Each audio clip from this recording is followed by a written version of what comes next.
Do not judge, and you will not be judged. Do not condemn, and you will not be condemned. Forgive, and you will be forgiven. Because of the finished work of Jesus, you now live in a realm where judgment has passed over you. Romans 8:1. There is therefore now no condemnation to those who are in Christ Jesus, who do not walk according to the flesh, but according to the Spirit. You are not called to be a judge. You're called to be a channel of grace. Making amends means walking in the same Spirit, refusing to hold others in condemnation, just as God refused to hold your sins against you. When you release others, you release yourself. Grace doesn't deny justice.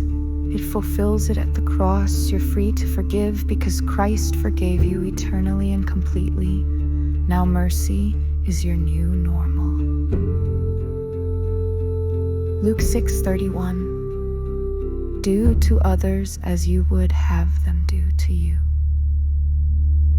Let the way you treat others flow from the deep truth of how you long to be treated, with understanding, gentleness, and grace. The law demanded fairness. Grace invites transformation.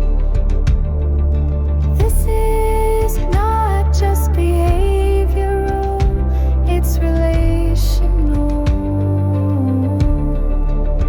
When you receive God's lavish kindness, it changes how you respond to people, even those who've hurt you or those you've hurt. Making amends means giving what you've already received from heaven.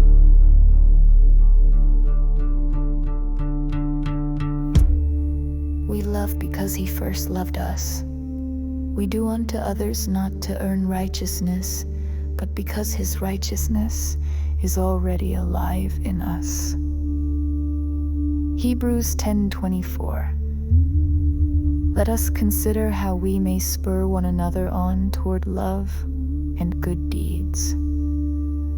Let us intentionally look for ways to stir each other toward the fruit of love, not religious obligation, but the overflow of Christ within us. Good works don't earn grace. They're the result of it.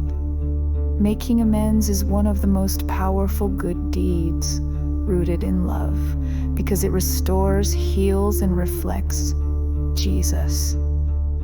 We don't stir each other up by pressure or shame, but by pointing to Jesus, the one who first loved us and gave Himself for us.